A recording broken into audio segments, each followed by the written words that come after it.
Let us revise what was taught in the last class. In the last class, we were continuing with the derivation of mechanical advantage and velocity ratio of screw jack.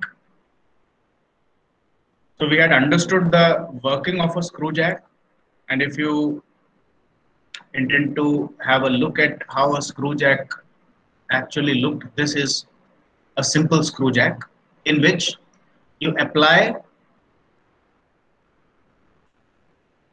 a tangential force on the lever, which becomes your effort P, and the load is placed on the load platform, which is generally located above this screw. So this is your W. So when you rotate this lever in a circular fashion, the screw actually climbs up and hence enabling the lifting of whatever load you have placed over it. And generally screw jacks are used to lift your cars and trucks. That means extremely heavy objects can be lifted using the screw jack. Or in other way, you can say that the mechanical advantage of a screw jack is extremely high. And mechanical advantage, the definition of mechanical advantage is, ये आपको बिल्कुल नींद में भी याद हो जाना चाहिए, load lifted upon effort applied. This is the simple definition of mechanical advantage. Okay. Now, depending on what your lifting machine is, the definition for this mechanical advantage according to W by P keeps on changing. Or in other words, you can say that there are different expressions of mechanical advantage for different lifting machines. But the general expression of mechanical advantage, or if anybody asks you what is mechanical advantage, then your general answer should be the total load lifted by the lifting machine divided by the effort applied by the human being, both in Newton. So what is the unit of mechanical advantage? This is also in Newton. This is also in Newton. So it is a dimensionless quantity. It has no unit. It's just a number. And it is desirable for any lifting machine that mechanical advantage should be greater than 1. Less than 1 है तो वो machine आपकी दुश्मन है, क्योंकि आपको जितना load लगा रहे हो उससे ज्यादा एफर्ट लगाना पड़ रहा है. Equal to 1 है, then your machine is not very useful. But still, in some cases, a machine with mechanical advantage equal to 1 is also used. For example, simple pulley. एक simple pulley है, गांव में आप बकेट से पानी भरने के लिए कुएं में, यहां से आप एफर्ट लगाते हो नीचे की तरफ और ये सिंपल पुली घूम करके आपके लोड को ऊपर लिफ्ट करती है. So even assuming that the friction in this simple pulley is 0, even at that time the mechanical advantage given by it is only 1. But still pulleys are used to lift because it is easier to pull down the rope rather than directly lifting the bucket from the well. तो इसीलिए mechanical advantage अगर 1 है जैसे कि simple pulley का, तो भी हम कुछ मशीन्स में सिंपल 1 की मैकेनिकल एडवांटेज वाली मशीन्स को भी यूज कर लेते हैं. But generally it is desired that mechanical advantage of a lifting machine should be greater than 1. Anyway, these were all things that you already know. And this was your screw jack.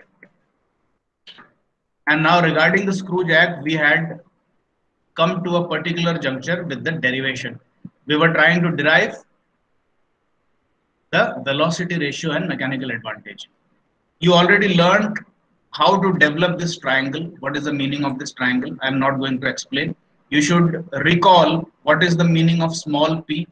Small p is called as pitch of the thread of the screw. What is the pitch? Can anybody just recall the meaning of pitch and explain it to me? Hindi में हो चाहे English में हो, मेरे को उसका meaning जरा समझा दो. सर, जो एक्सटर्नल थ्रेड होते हैं ना, उसके जो 2 कॉन्सेक्यूटिव थ्रेड हो गए, उनके जो बीच की डिस्टेंस हो पिच है. बिल्कुल सही कहा. It is called as pitch. Now if you can also tell me what is the meaning of lead, that would be very good. ये लीड करके एक टर्म है, ये पिच से काफी मिलती जुलती टर्म है, लेकिन एग्जैक्टली सेम नहीं है। So what is lead and how is it different from pitch? Anybody? Sir ये पूरी की डिस्टेंस होगी शायद, पूरी बोल्ट की डिस्टेंस हो सकती है शायद लीड। नो, ये मैं आपको एक बार वापस से समझा देता हूं, क्योंकि ये बहुत एसेंशियल ऐसे कॉमन नॉलेजेस हैं जो कि आपको पता होनी चाहिए। जैसा कि आपने अभी सही कहा, अगर आपके पास में एक स्क्रू थ्रेड है,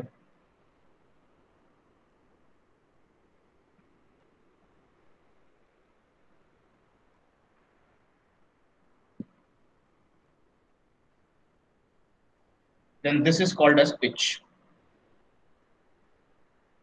It is represented by small p. That means the axial distance measured between two neighboring threads, neighboring या फिर adjacent threads बोल दो, ठीक है? adjacent का मतलब आजू बाजू बैठे हुए। लीड क्या चीज होती है? लीड का कॉन्सेप्ट सिर्फ तभी आता है जब आपके पास में multi threaded bolts and nuts हो। मल्टी थ्रेडेड का मैंने आपको कॉन्सेप्ट वीडियो में बहुत क्लियरली समझाया था। We will not go back to those videos and all, but let me just try to bring you up to speed with the concept. Multi threaded, अभी मैं एक फिगर बनाने जा रहा हूं, टू थ्रेडेड। टू थ्रेडेड इस तरीके से रहेगा, देखो, one thread,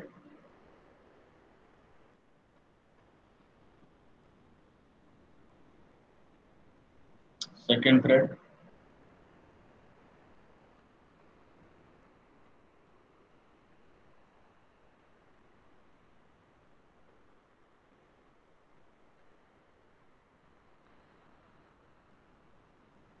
this is how a multi-threaded, or in specific, since we have drawn a two-threaded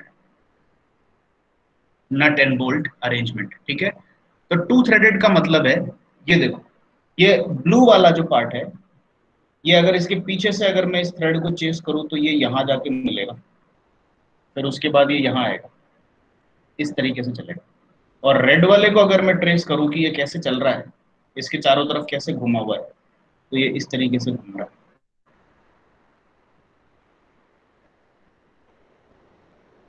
like this.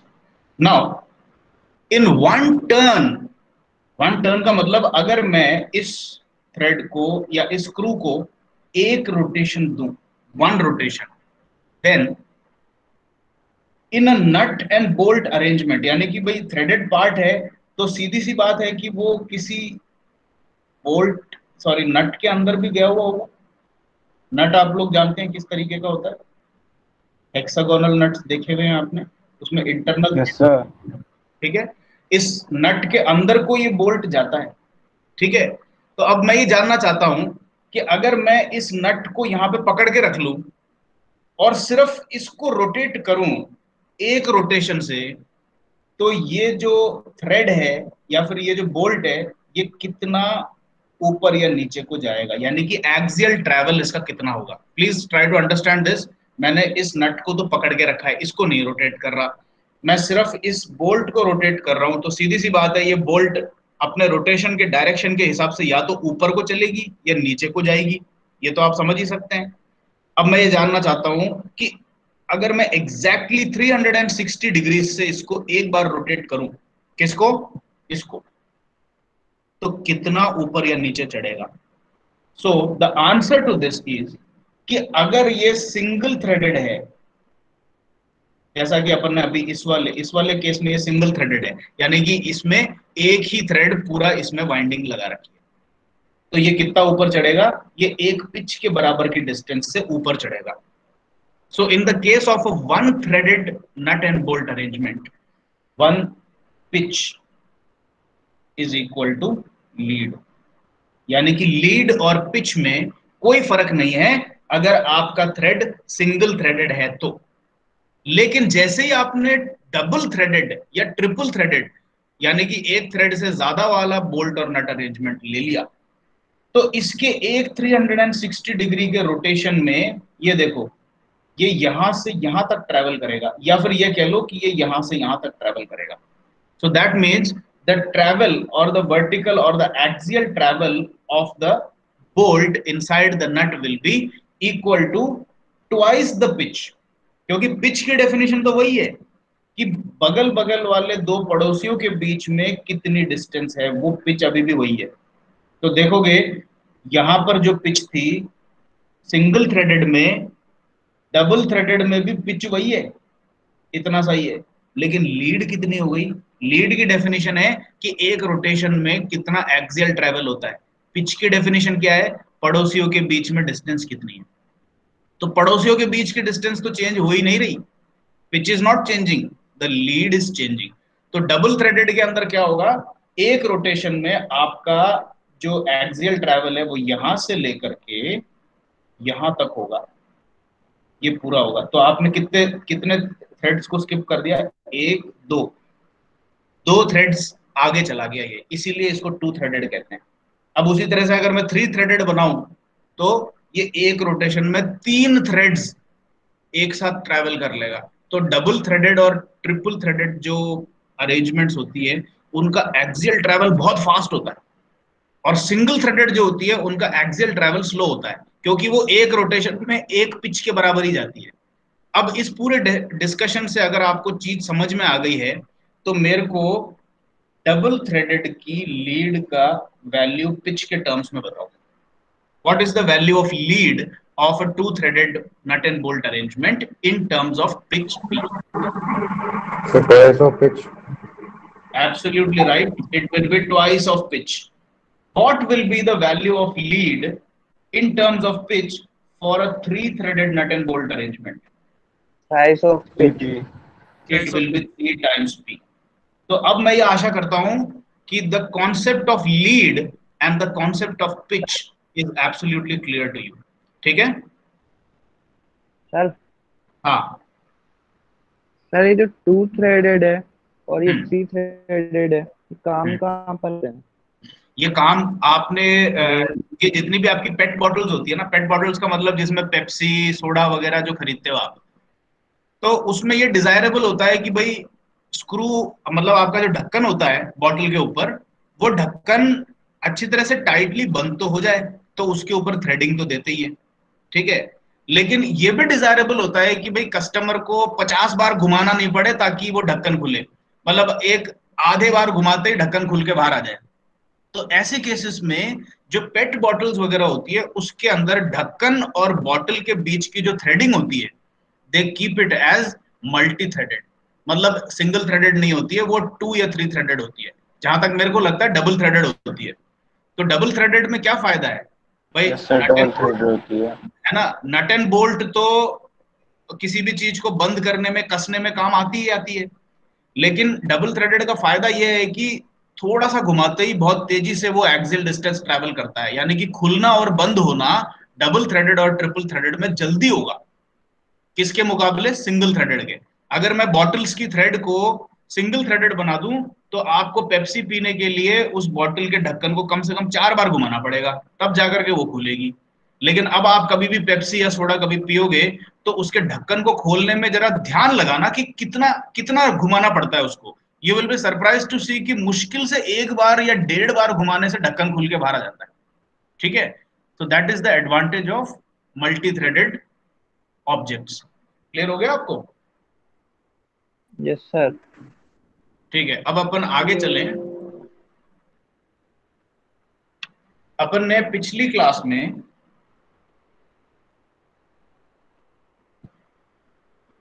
Mechanical advantage develop कर लिया था। किस चीज का? We have developed the mechanical advantage of your screw jack. वो derivation पूरा अपन करते हुए आ रहे थे। This is the expression for mechanical advantage of your screw jack. अब इसमें एक बार रिवाइज करें, ये टर्म्स क्या क्या है। Mechanical advantage is 2L/D cot alpha plus phi. So let us discuss what is L, what is D, what is alpha and what is phi. क्योंकि अधिकतर लोगों को ये चीज याद नहीं होगी, तो जल्दी से इसको एक बार रिवाइज कर लेते हैं। L क्या चीज है? L is the length of your handle measured from the center of the screw to the point where you are holding it. ठीक है, ये हो गया। अब बोले स्मॉल डी क्या चीज है? Small D is the nominal or mean diameter of your threaded screw। ये भी आपको प्रॉब्लम में जनरली दे रखी होगी कि नॉमिनल डायमीटर कितना है स्क्रू का। ठीक है, अब ये नॉमिनल डायमीटर क्या होता है, ये चीज मैंने आपको बता तो दी थी, लेकिन एक बार फिर याद दिला देता हूं। आप जब एक स्क्रू थ्रेड बनाते हैं, I am drawing a very simple figure, ठीक है, मैं होप करता हूं कि आप समझ जाओगे। इस तरह से इसके थ्रेड्स आ रही हैं, ठीक है। So if you measure the diameter of the thread from the tip of the thread to the extreme tip of the thread, this is called as outer diameter, DO। ठीक है, ये पूरी distance. But on the other hand, if you say कि भाई अगर मैं ये सारी चूड़ियां इसमें से घिस के निकाल दूं, तो इसके अंदर ये एक खाली सॉलिड सिलेंडर भी तो बैठा हुआ है। इसके अंदर ये चूड़ियां अगर काट के खत्म कर दूं तो अंदर एक सॉलिड सिलेंडर बैठा हुआ है ये। So what is the diameter of this solid cylinder alone? अगर मैं सिर्फ ये सॉलिड सिलेंडर का डायमीटर मेजर करूं, then this is called as inner diameter और द कोर डायमीटर, यानी कि थ्रेड्स के कोर का डायमीटर। तो this has got two names, you either call it as core diameter DC और इनर डायमीटर DI। ठीक है, अब ये आउटर डायमीटर और इनर डायमीटर का जो मीन है, मीन का मतलब this DO plus DI divided by 2, this is called as the nominal diameter और मीन डायमीटर और simply the diameter of the screw thread. तो जनरली अपन जब स्क्रू खरीदते हैं या फिर स्क्रू की जो टेक्निकल स्पेसिफिकेशन होती है, वो ना तो आउटर डायमीटर से स्पेसिफाई की जाती है, ना इनर डायमीटर या कोर डायमीटर से स्पेसिफाई की जाती है। It is generally specified by the average और मीन और द नॉमिनल, NOMINAL,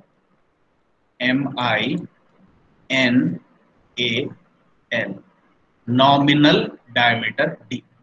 तो जनरली अगर आपको कोई बोले कि मेरे को 10 mm की स्क्रू देना, तो वो ना तो आउटर डायमीटर बोल रहा है ना इनर डायमीटर बोल रहा है, वो नॉमिनल डायमीटर बोल रहा है। ठीक है, सो this is the concept of small D. And ये तो आपकी नॉलेज मैंने आपको अच्छी तरह से यहाँ पर दे दी कि डी का क्या मतलब होता है, लेकिन इतना डिस्कशन किताबों में अभी आपको मैकेनिक्स के क्लास में नहीं मिलेगा, ये आगे जाके आप सीखोगे when you learn further. Anyway, अपन को ये भी पता लग गया है कि स्मॉल डी क्या चीज है। Alpha, once again going back to the threads, threads के अलग अलग एंगल होते हैं। ठीक है, इसको हीलिक्स एंगल भी कहा जाता है। तो कुछ थ्रेड्स का हीलिक्स एंगल तो इतना कम होता है कि आपको ऐसा लगेगा कि ये जो थ्रेड्स हैं ये ऑलमोस्ट हॉरिजॉन्टल है। कुछ थ्रेड्स का एंगल इतना स्टीप होता है कि आपको क्लियरली उसकी उतार और चढ़ाव दिखती है। So basically this alpha is nothing but the angle that the direction of the thread makes with the purely horizontal direction, and this is also called as helix angle।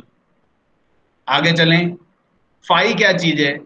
Phi एक ऐसा angle है जो कि आप किसी भौतिक वस्तु पे नाप नहीं सकते। ये एक कॉन्सेप्ट से निकल के आता है, और ये कैसा कॉन्सेप्ट है? ये ऐसा कॉन्सेप्ट है जो कि स्क्रू थ्रेड्स के ऊपर लागू नहीं होता है, ये फ्रिक्शन पे लागू होता है, and that is why it is also called as the friction angle. और ये इसका कॉन्सेप्ट ये होता है कि किसी भी सरफेस पे कोई दूसरी सरफेस अगर रेस्ट कर रही है और अगर आप उसको उस पे घिसते हुए चलाना चाहते हैं, तो उस पे एक ऑपोजिट फोर्स जनरेट होगी due to friction, and that force is mu multiplied by R, where mu is a dimensionless constant called as coefficient of friction, and the value of this mu depends on the nature of these two mating surfaces. जैसे cement का block और cement की road पे अगर मैं ये घिसते हुए ले जाऊं तो म्यू अलग होगा, अगर मैं स्टील की ब्लॉक को लकड़ी की सरफेस पे घिसूं तो म्यू अलग होगा, अगर मैं लकड़ी की ब्लॉक को लकड़ी की सरफेस पे घिसूं तो म्यू अलग होगा, स्टील की ब्लॉक को स्टील की सरफेस पे घिसूं तो म्यू अलग होगा। तो म्यू जो है किसी एक आर्टिफैक्ट पे डिपेंड नहीं करती, ये दो चीजों पे डिपेंड करती है, कि दोनों सरफेसेस जो मेट कर रही हैं उन दोनों का नेचर कैसा है और उनकी सरफेस रफनेस कैसी है. So mu is a value which will be generally given to you. ठीक है, तो म्यू इंटू आर के बराबर का फ्रिक्शनल रेजिस्टेंस पीछे को फील होगा आपको फ्रिक्शन के कारण. अब क्वेश्चन आता है ये आर क्या चीज है. अगर आपके ऑब्जेक्ट का वेट डब्ल्यू है न्यूटन में, तो कोई सी भी सरफेस हो, चाहे स्टील हो, चाहे लकड़ी हो, चाहे कपड़ा हो, चाहे कुछ भी हो, ये हमेशा एक ऊपर को रिएक्शन आपको देगी. This reaction is equal to W when the surfaces are horizontal. But if you have an inclined surface like this, in this case the reaction will not be equal to W. उस case में reaction देखो हमेशा surface के perpendicular रहती है. ठीक है, so the reaction is like this but W is like this. So you can clearly see कि inclined surfaces पे W और R equal हो ही नहीं सकते. फिर आपको थोड़ी सी ट्रिग्नोमेट्री लगानी पड़ेगी पता करने के लिए कि R कितना है. वो भी बहुत मुश्किल चीज नहीं है, आप एंगल पता कर लो, कोई एंगल मिल जाए तो आपको R की वैल्यू पता लग जाती है. But anyway, capital R is called as the normal reaction of the surface against the contacting body. ठीक है, तो अब आप क्या करोगे, आपको एक इमेजिनरी ट्रायंगल बनाना है. कैसे कि आपके केस के लिए रिएक्शन कितना है उसको एक वेक्टर के तौर पे बना लो, फिर आपके केस के लिए फ्रिक्शन कितना है उसको एक वेक्टर के तौर पे इधर से कनेक्ट करके बना लो. तो ये देखो, ये पूरा पूरा इमेजिनरी काम चल रहा है यहाँ पे. और इसलिए अब आप समझ सकते हैं कि ये जो फाई एंगल है ये क्यों नहीं नप सकता, क्योंकि ये आर और म्यू आर वगैरह आपको किसी एक्चुअल ऑब्जेक्ट पे या किसी एक्चुअल स्क्रू जैक पे थोड़ी दिखेगा. आपको किसी स्क्रू जैक पे जाकर के कहीं नहीं मिलेगा. बट एनीवे, आर और म्यू आर आपने बनाया. अब उसके बाद आपको क्या करना है, आपको पैरेललोग्राम लॉ लगा करके इस पैरेललोग्राम को कंप्लीट करना है.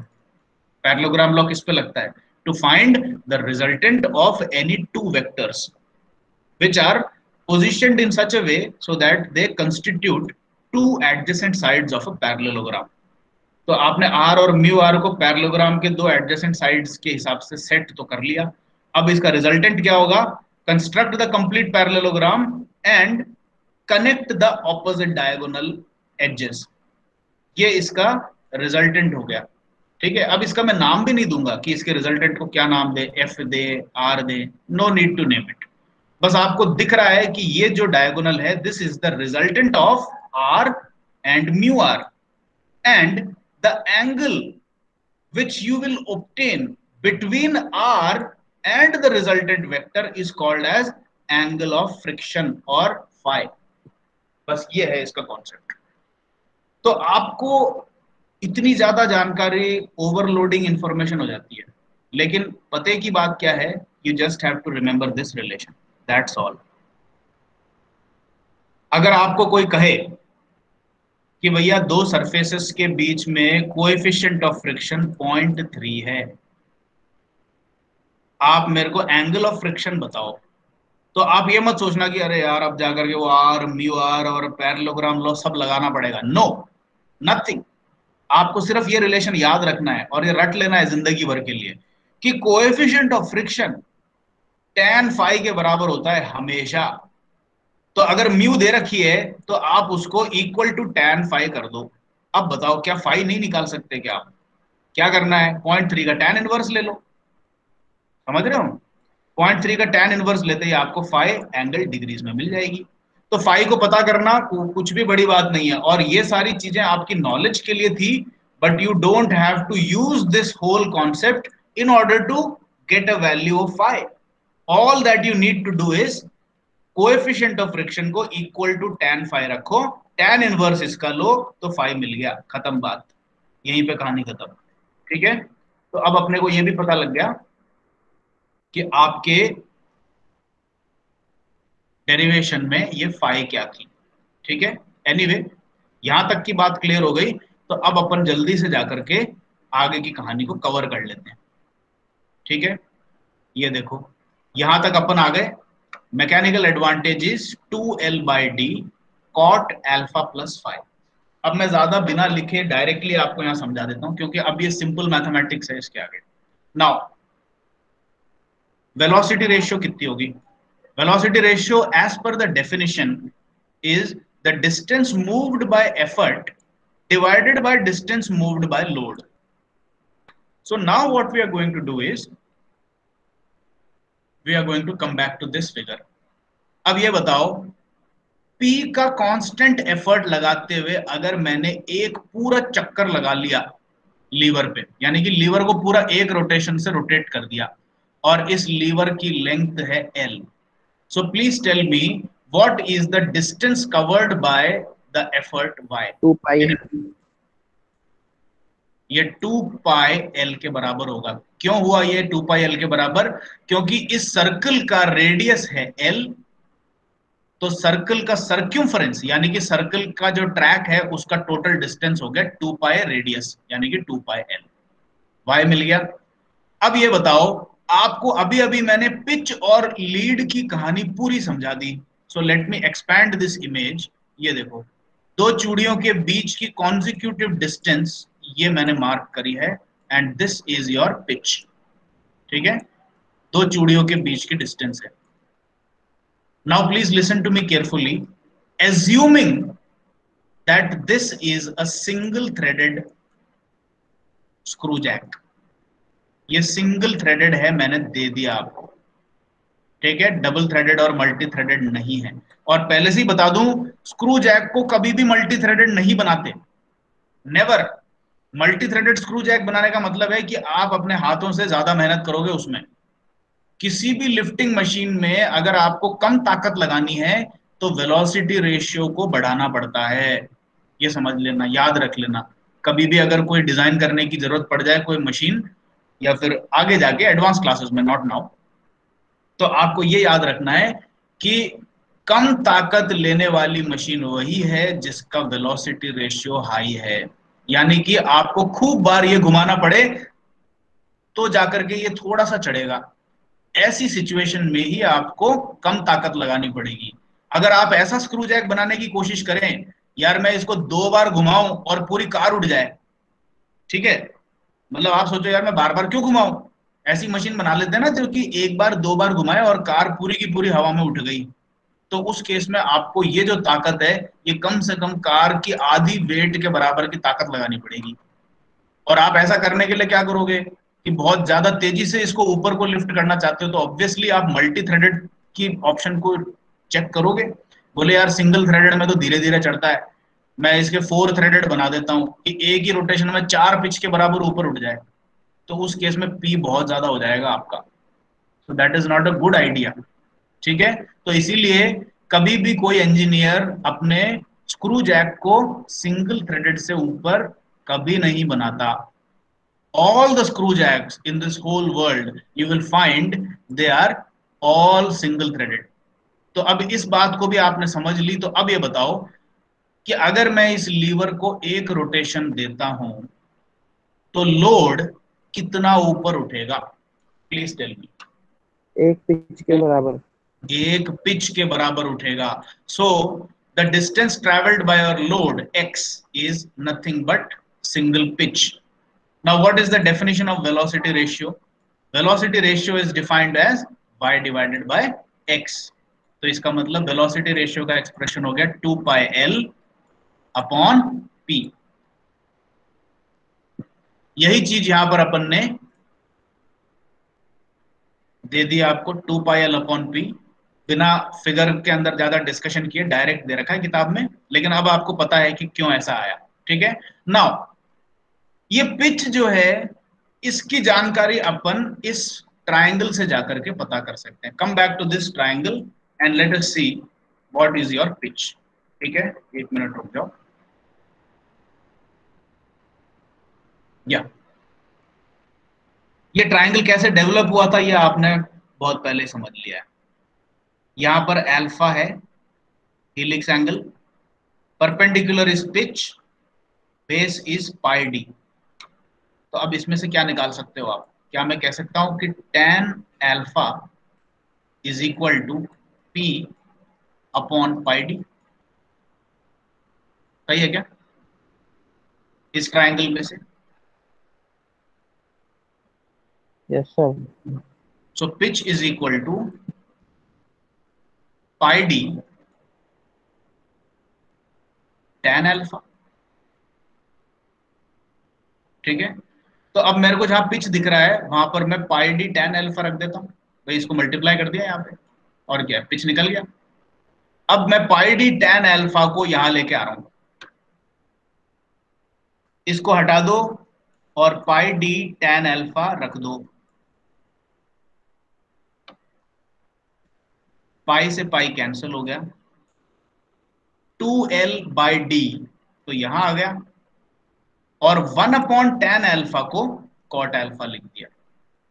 And that is how we obtain the velocity ratio as 2l/d cot of alpha. Mechanical advantage was already developed as 2l/d cot of alpha plus phi. Now if you ask what is the efficiency of the machine, ये देखो ये आ गई अपने पास। ठीक है, ये mechanical advantage है, ये वेलोसिटी रेशियो है। एफिशिएंसी क्या होती है? Mechanical advantage upon velocity ratio. So divide these two expressions that you have obtained, 2l/d ऊपर और 2l/d नीचे कैंसिल हो गए, तो cot alpha plus 5 by cot alpha बच गया। अब ये cot जो टर्म है ये अपने को बहुत इनकन्वीनियंस लगती है, मेरे को तो लगती है, क्योंकि जनरली कहीं पर भी cot अपन ने किसी भी डेरिवेशन में, फिगर में, इक्वेशन में याद करा ही नहीं है। अपन को आदत किसकी है? tan की आदत है, और यही किताब वाले भी आपको सजेस्ट करते हैं कि भाई cot अल्फा प्लस 5 को 1/tan लिख दो।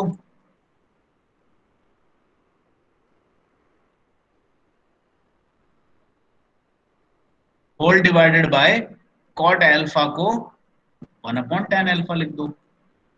अब इसको रीअरेंज करोगे तो ये tan अल्फा तो चले जाएगी ऊपर, और ये वाली tan अल्फा आ जाएगी नीचे। रीअरेंज करना इतना तो मैथ सबको आता है आई गेस। तो eventually you get your efficiency as tan alpha by tan alpha plus 5।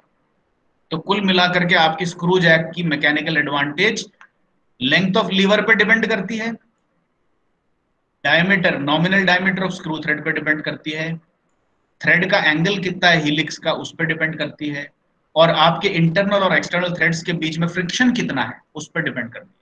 इस फाई को देख करके मैं इसको फ्रिक्शन क्यों बोल रहा हूं? क्योंकि फाई क्या चीज है? tan इनवर्स म्यू ही तो है।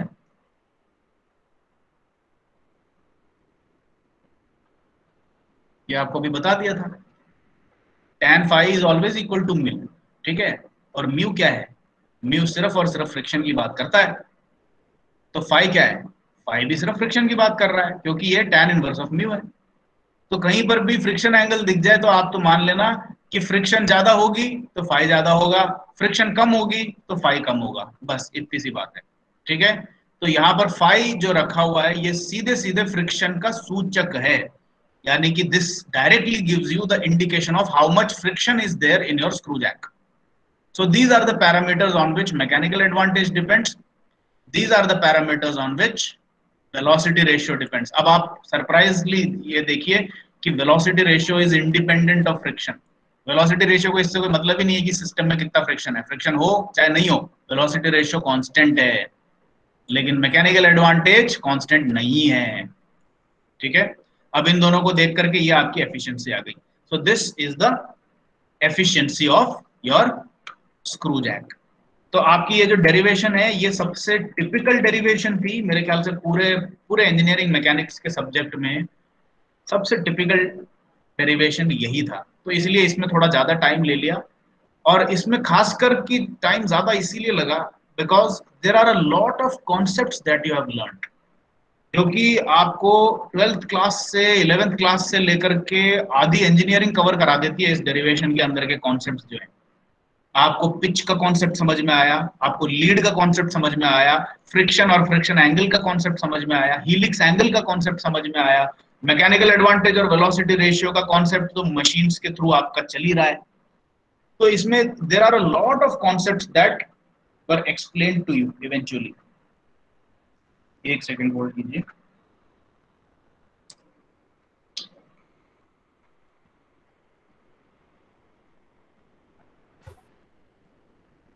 ठीक है, anyway now there is another small derivation, ये अभी भी खत्म नहीं हुआ।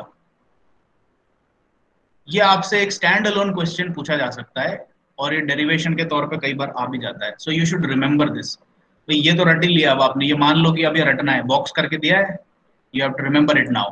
Efficiency of screw jack tan alpha by tan alpha plus 5। What is the condition of maximum efficiency of screw jack? देखो आपके स्क्रू की चॉइस के हिसाब से अल्फा चेंज हो सकती है कि भाई आपने अपने स्क्रू जैक में कितने एंगल की स्क्रू लगा रखी है, तो अल्फा वेरिएबल है depending on the choice of the designer. आपने कई सालों तक आपके स्क्रू जैक के अंदर ग्रीस नहीं डाला, ऑयलिंग नहीं की, तो फाई की वैल्यू घर बैठे बैठे चेंज हो जाएगी स्क्रू जैक की। भाई एक साल तक कभी कार के मरम्मत करने की जरूरत नहीं पड़ी, तो बड़े बड़े जंग लग जाएगी उसमें। तो हुआ क्या है, बेसिकली आपके स्क्रू जैक का फाई चेंज हो गया। So now the question arises कि ये एफिशिएंसी तो आपके घर बैठे बैठे चेंज हो गई, और आपने डिजाइन करते टाइम जो अल्फा सेलेक्ट किया था स्क्रू का, उसके हिसाब से भी एफिशिएंसी अफेक्ट हो रही है। So what is the condition by which I can get the maximum efficiency from my screw jack? तो उसके लिए आपको ज्यादा दिमाग नहीं लगाना है, आप तो सिंपल डिफरेंशियल कैलकुलस पे आ जाओ। तो डिफरेंशियल कैलकुलस टेल्स यू कि आपका जो वेरिएबल है इसमें, इस वेरिएबल के रेस्पेक्ट में आप एफिशिएंसी की मैक्सिमा या मिनिमा निकाल सकते हो। और आपको ये पता है कि अगर आप वेरिएबल के रेस्पेक्ट में एक बार डिफरेंशिएट करें किसी क्वांटिटी को and you put it equal to 0, then you get the condition for maxima और मिनिमा। ठीक है, तो यही सेम चीज यहां पर करिए। अब इन्होंने देखो वेरिएबल अल्फा को लिया है, ठीक है। अल्फा को क्यों लिया? क्योंकि ये जो फ्रिक्शन है ये आप पता नहीं कर सकते हर टाइम पे कि कितना है, ठीक है। भाई अभी मैंने थोड़ा सा ग्रीस लगा दिया और उसके बाद अगर मैं आपसे पूछूं कि अब बताओ इसमें फाई कितना है, would you be able to answer it? No. तो ये एक ऐसा वेरिएबल है जो कि आप हर टाइम पे पता नहीं कर पाओगे। लेकिन अल्फा एक ऐसा वेरिएबल है जो कि डिजाइन करते टाइम, भाई डिजाइन करते टाइम आप खुद ही इसके इसके किंग तो आप ही हो ना, कि यू आर डिसाइडिंग कि मैं कितने एंगल का थ्रेड का स्क्रू लेकर के स्क्रू जैक बना रहा हूं। तो कोई जना अल्फा को बहुत ज्यादा ले लेगा, अ वेरी स्टीप एंगल, कोई जना थोड़ा कम लेगा, लेकिन एक बार इसका सिलेक्शन हो गया तब ये फिक्स हो जाता है। So we are actually discussing the design aspect, not the friction aspect, ठीक है। तो अपन ये जानना चाहते हैं कि मैं अगर एक स्क्रू जैक बनाऊं तो उसकी मैक्सिमम एफिशिएंसी के लिए अल्फा का सिलेक्शन कैसे करूं? तो बेसिकली मैथमेटिक्स लगाइए इसमें, tan alpha by tan alpha plus phi is your efficiency. You differentiate this expression with respect to alpha once and put it equal to 0 by treating phi as a constant. phi को constant मानते हुए सिर्फ alpha को variable मानो और d by d alpha करो इस expression का, ठीक है। अब देखो आपको डिफरेंशिएशन का एक नियम आपको याद होगा, मेरे से बेहतर आपको याद होना चाहिए। What is the rule for derivative of a ratio u by v? u upon v। क्या है इसका इक्वेशन बताओ। सर u का differentiation v constant minus v का differentiation u constant upon v square. यही है क्या जो मैंने लिखा है? Yes sir. v into d u minus u into d v upon v square, ठीक है। अब अगर आप यहां देखें तो यही मैंने कर रखा है, tan अल्फा u है, tan alpha plus phi v है, ठीक है। तो आप इस वाले इक्वेशन के साथ में इसको कंपेयर करें तो आपको पता लग जाएगा कि ये क्या किया हुआ है, ठीक है। And now in the next step what I have done is, ये एक्सप्रेशन इक्वल टू 0 रखना था। अब ये जो डिनोमिनेटर है इसको मैं 0 से ले जाके मल्टीप्लाई कर रहा हूं और ये खत्म हो गया। अब मेरे पास क्या एक्सप्रेशन रह गया? सिर्फ ऊपर वाला न्यूमरेटर इक्वल टू 0। अब यही एक्सप्रेशन रह गया मेरे पास। अब इस बॉक्स के अंदर आ जाओ, ठीक है। सेक स्क्वायर अल्फा का क्या मतलब होता है? 1 अपॉन कॉस स्क्वायर अल्फा। और sec square alpha plus phi क्या है? 1 upon cos square alpha plus phi. तो मैंने इन दोनों टर्म्स को ऐसे लिख दिया, ये देखो, इसमें कोई दिक्कत नहीं। हाँ सर ये जो tan स्क्वायर अल्फा प्लस 5 है, इसको 0 से इंटू करते थे, खत्म क्यों हो गया? बाकी जगहों पे तो ऐसा नहीं होता। क्यों भाई? आपने सिर्फ ऐसे ही तो होता है भाई। डी यू बाई वी करके छोड़ा नहीं है, आपने इसका डेरिवेटिव करके इक्वल टू जीरो भी कर रखा है, ये आप भूल रहे हो। और इक्वल टू जीरो क्यों किया है? क्योंकि आप एफिशिएंसी का मैक्सिमा निकालना चाहते हो। मैक्सिमा मिनिमा का प्रॉब्लम है ये सिर्फ डिफरेंशिएशन करके रखा हुआ नहीं है। अगर मैं सिर्फ इसका d u by d v करके छोड़ दूं तो ये जीरो नहीं आएगा यहाँ पे, बस यहाँ पर ही खेल खत्म हो गया और ये एक्सप्रेशन एज इट इज रहेगा। लेकिन मैं D by D alpha of efficiency को इक्वल टू जीरो भी तो पुट कर रहा हूं ना, समझ रहे हो? क्यों? क्योंकि मेरे को हाँ। एफिशिएंसी का मैक्सिमा निकालना है। तो मैक्सिमा मिनिमा की प्रॉब्लम है जो आपने 11th 12th में पढ़ी हुई है, याद आया आपको? Yes sir. अब चूंकि मैंने इस पूरे एक्सप्रेशन को इक्वल टू जीरो रखा है, तो अब मेरे पास ये फ्रीडम है कि मैं इस चीज को जीरो से मल्टीप्लाई कर दूंगा, ये खत्म हो जाएगा। अब बचेगा सिर्फ न्यूमरेटर इक्वल टू जीरो। समझ गए? हम्म। क्लियर हुआ कि हुआ नहीं हुआ? बताओ बेटे। ठीक है ना? अब देखो, अब ये सिर्फ न्यूमरेटर रह गया। मैंने सेक्स स्क्वायर अल्फा को 1 अपॉन कॉस स्क्वायर और इस वाले सेक्स स्क्वायर को 1 अपॉन कॉस स्क्वायर ले लिया, तो अब मेरे पास this whole thing equal to zero आ गया। ठीक है, अब मैंने क्या किया, इस एक्सप्रेशन के बाद देखो क्या किया गया है। मैंने इन दोनों का एलसीएम ले लिया, तो एलसीएम लूंगा तो क्या आएगा, cos square alpha into cos square alpha plus 5, ये आ जाएगा एलसीएम दिस। तो ये क्या हो जाएगा, cos square alpha plus 5 into tan alpha plus 5। एक सेकेंड, इसको मैं यहां पे लिख ही देता हूं।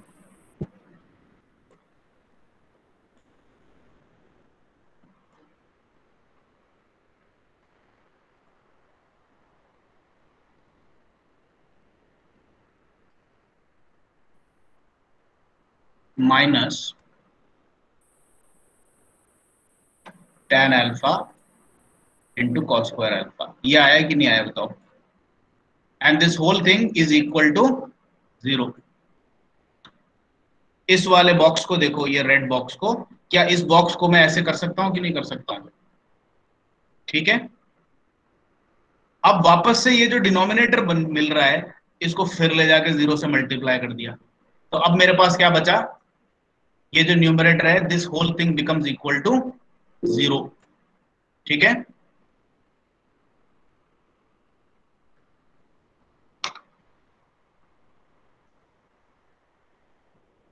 अब देखो मैं क्या कर रहा हूं, ये जो एक्सप्रेशन मैंने यहां ऊपर लिखा हुआ है वो ये मिल गई अपन को। Now we are here. ठीक है, अब मैंने क्या किया, टेन अल्फा प्लस 5 को साइन बाई कॉस में एक्सपैंड कर दिया।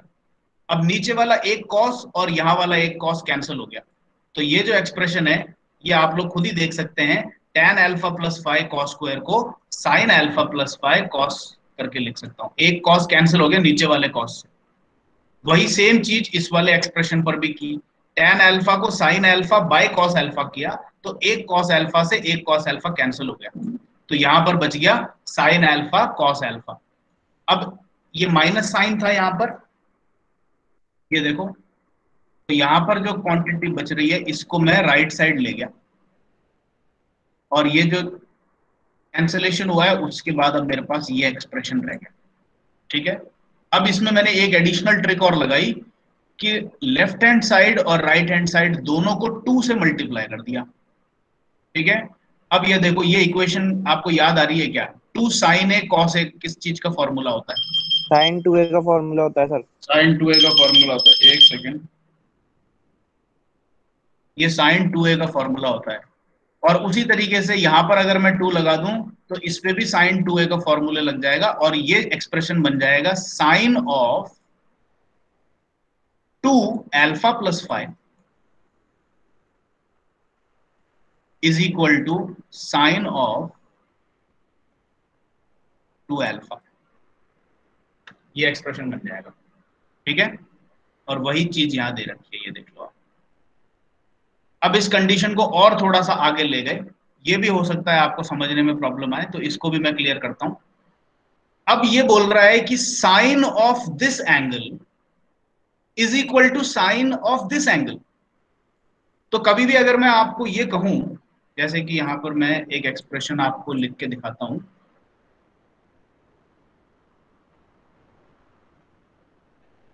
मैं आपसे कह रहा हूं कि sine of A is equal to sine of B, तो क्या मैं इससे ये लॉजिक लगा सकता हूं कि ए इज इक्वल टू बी?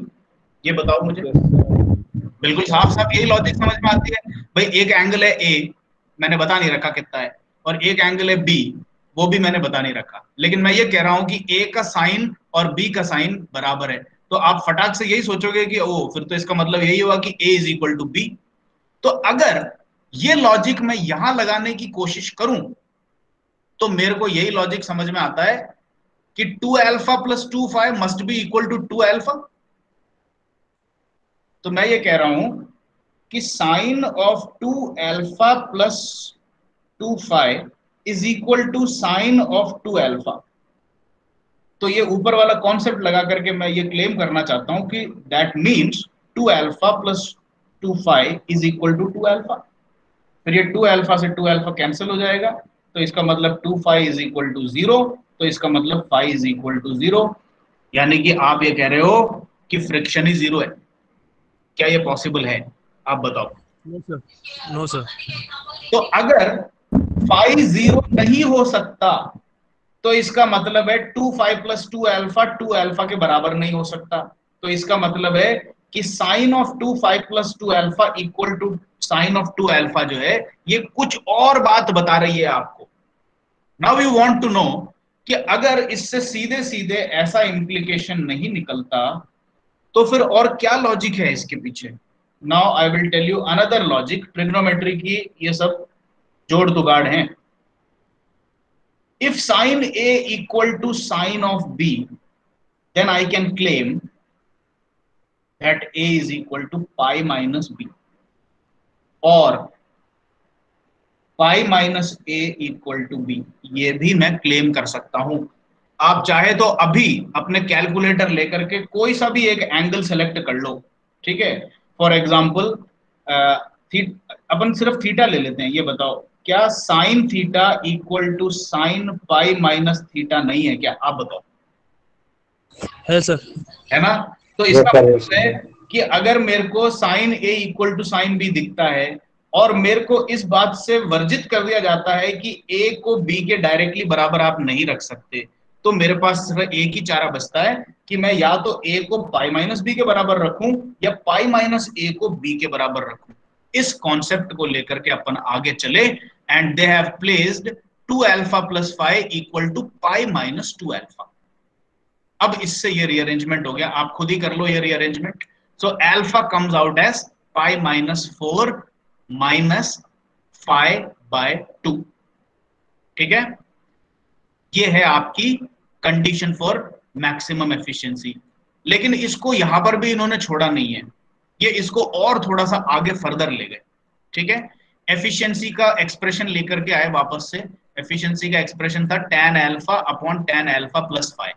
तो अब यहां पर आपको अल्फा की वैल्यू मिल गई है। अल्फा कितना है? 5/4 माइनस 5/2। तो यहां जहां जहां पर भी अल्फा था उन्होंने 5/4 माइनस 5/2 रख दिया, और उसके बाद ये एक्सप्रेशन अचीव कर लिया। बोला कि एफिशिएंसी को मैक्सिमम करने के लिए efficiency should be equal to this expression.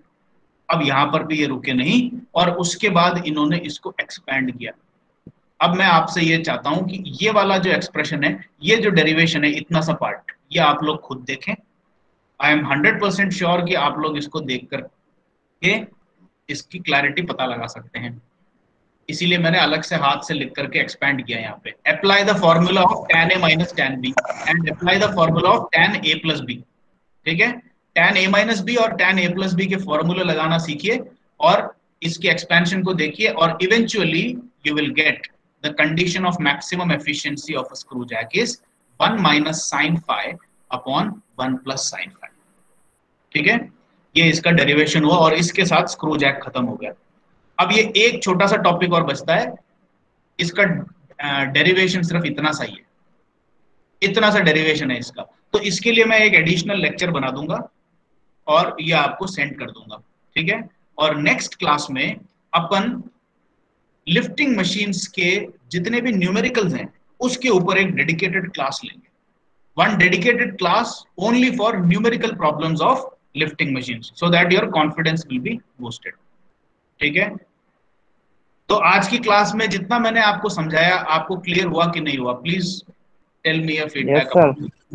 Yes, sir. ठीक है, now please don't go away, I will take your attendance. और मैं ये जो एडिशनल रिकॉर्डेड लेक्चर्स दे रहा हूं, ये किसी भी कारण से आप ये मत सोचना कि ये कम इंपॉर्टेंट है इसीलिए अलग से सर ने रिकॉर्ड करके दे दिया। No, I am simply saving time, both your time as well as my time, ठीक है। लेकिन ये उतने ही इंपॉर्टेंट हैं जितने बाकी नॉर्मल क्लास में सब्जेक्ट्स पढ़ाए जा रहे हैं। तो इसीलिए आप लोग इसको बिल्कुल भी इंपॉर्टेंस को कम ना समझे। And please as soon as you get any additional lecture, आप अपने वीकेंड में, सैटरडे संडे कभी भी हो, उसको देखें जरूर, वो बिल्कुल बराबर इंपॉर्टेंस के हैं। I will just stop the recording.